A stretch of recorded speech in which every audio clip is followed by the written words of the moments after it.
Leah Park. And I'm Erica Tsai, and we will be presenting Globalized Korean Values. So first, we will present education, then we will present a Sky Castle clip, and we will wrap it up with gender roles. To briefly introduce our topic, the modernization of Korean culture, navigating the complex interplay between traditional and modern values in areas such as education and gender roles, has evolved into a captivating global phenomenon, embodying the intricate transformation of heritage in a rapidly interconnected world. So to begin, Korea is well known for their high emphasis on education and their high-performing students. Today, Korea is ranked 2 out of 40 countries with the best education systems. To the bar graph to the right, you can see that Korea, which is the red bar, and then the OECD average, which is the green bar, kind of shows that Korea has consistently invested more funds into the rigorous testing and curriculum methods. And this kind of highlights how much emphasis and priority the Korean government puts on education. But this wasn't always the case. During Japanese colonial rule, the education was really stunted, especially because Korean language and history were prohibited and replaced by Japanese language and history. And even after liberation, Korea was in such a politically unstable era, and they were preparing for another war, which would be the Korean War, that education also was not a priority. So this lack of government support caused parents to sell their cows and land to support their children's education and make sure they even had basic rudimentary education, to the point of coining the term cow tower. So this was addressed by President Kim Young-sam in 1995 with the initiation of the 5.31 education reform program. So this was to combat the low performance rates that Korea was experiencing by implementing competitive culture amongst the students. So it placed a lot of prestige on cookie cutter jobs like doctors and lawyers, but it proved really successful in the very cutthroat competitive student culture we often associate Korea with today. So we thought it was necessary to include a Sky Castle clip, which is a drama that kind of sheds light on this extreme mindset. 애들 대학 합격할 때마다 고생했을 엄마를 위해 축하 파티 해주는 게 스카이캐슬 전통이거든요. 고마워요. 이렇게 진심으로 축하해 주셔서. 내가 서울 의대 합격했을 때보다 1000만 배는 더 좋아요. 왜 안 그러시겠습니까? 영재까지 3대째 의사감을 해주셨는데. 제발 유난 좀 떨지 마. 나 영재 포트폴리오 절실하게 필요해요. 여기서 대학 보내고 나면 그 코디 나한테 토스해주는 거다. 영재 코디 반드시 잡아와. 코디요? 코디의 특혜성 서울대 입학사정관 출신이신데요. 고객 대비 합격률 100%. 제가 8년간 서울의대만 16명을 합격시켰습니다. 인사드리겠습니다. 김주영이라고 합니다. 이대로만 쭉 가면 서울의대 합격하겠지? 합격해서 할머니 곁에 팍 꺾어버릴 거야. 선생님! 3대째 의사감은 우리 예서가 만들면 돼요. 이번만 도와주시면 우리 예서 서울의대 보낼 수 있어요. 내가 널 며느리로 인정할 수 있는 마지막 기회다. 두고 보세요. 당신에게보다 100배, 1000배 더 잘난 딸로 키워낼 테니까. 그녀들이 사는 곳 스카이캐슬.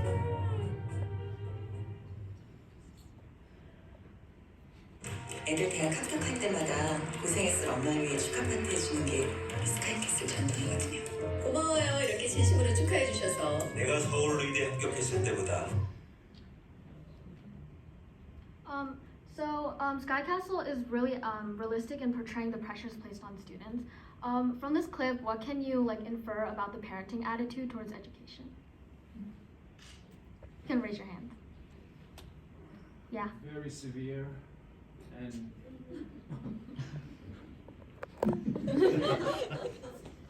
I think it's unfair to the children that they're raising. The environment, the social environment in Korea is a lot different than America, so A lot of pressure placed on students.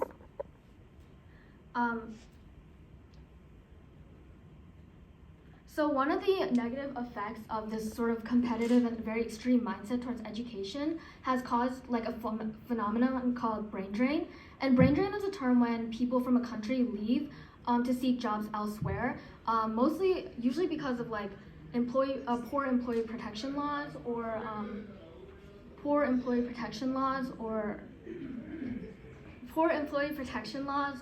extreme competition, which are two huge problems that Korea struggles with. So as of now, a lot of Korean talents are emigrating to different countries in search of a more diversified and forgiving work setting. And this means that Korea is losing a lot of competent workforce that's really crucial for the economy.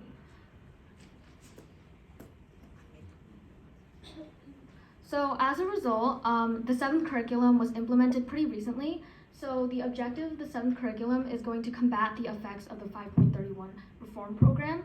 So it's placing extracurriculars on the same level of importance as academic achievement, and it's destigmatizing a lot of the less traditional career paths that involve a lot of flexibility and creativity. It also prepares students for real-world application for a more global Korea. So for example, they're placing a lot of emphasis on learning English, which is really necessary for a more westernizing mainstream media. But interestingly enough, the American schools are kind of going in the opposite direction. American education policymakers are being inspired by high-achieving Asian countries such as Korea to raise their educational standards. So they're copying a lot of the testing and curriculum policies that Korea has implemented in the past, and they're instituting a lot of competitive culture among students, and they're dialing back on the extracurricular emphasis and putting a lot more emphasis on academic achievement. And now I will be delving into the intricate landscape of gender roles and gender equality by comparing South Korea and the United States. So in this graph here, you could see the immigration patterns from South Korea to the United States, and it shows how some South Korean women found refuge in the United States to escape the gender discrimination in South Korea and pursue more opportunities. Data suggests that America is perceived as a place where women can receive higher levels of education, expanded job opportunities, and more exposure to mass media. So regarding the traditional values in South Korea and the United States, in South Korea, women were confined to the home while the men would work outside.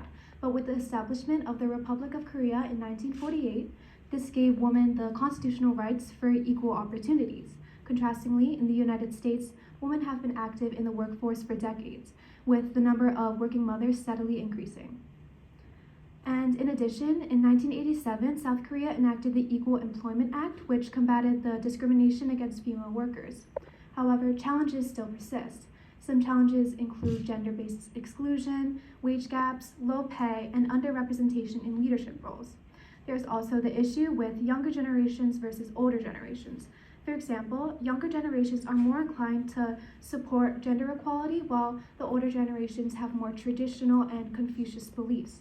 This leads to women having harder time climbing in the ranks, since the older generations still hold a lot of influence to this day. And in addition, South Korea ranks 115 out of 145 nations in a recent gender equality study, which highlights the need for more strategies to address these issues. Now turning our attention to the gender pay gap. The gender pay gap in South Korea is 34.6%, which is significantly higher than the OECD average of 13.1%. This shows that we need to bring more attention to gender pay, even though we are making strides in different areas. But we also have to acknowledge that there is progress in both South Korea and the United States. Lee Woo-jin is our first example. She is a South Korean billionaire businesswoman who is the president and chief executive of Hotel Sheila, which is Seoul's leading hotel and conference center. We also have Choi Soo-yeon, who is the youngest ever and first ever female CEO of Naver, which is an internet portal and internet firm, and it's the #1 in Korea. Next, we have progress in the United States. Tony Ko is a first-generation South Korean immigrant, and she is the founder of NYX Cosmetics. She was acknowledged as Forbes magazine's richest self-made woman. We also have Lee Min-jin, who is the novelist for Pachinko, which later became an Apple TV series, which is now acknowledged as a global phenomenon. So the real question is why? Why is South Korea changing? South Korea has been influenced by global discussions regarding gender equality, with the US as a significant player in promoting such values. The US also serves as a model for countries around the world, including South Korea. In addition to other factors such as media and cultural influence, along with international pressure and collaboration, South Korea also has its own historical, societal, and cultural context, meaning that it is influenced by a combination of both internal dynamics and external influences. Thank you. And the next group will be Korean architecture.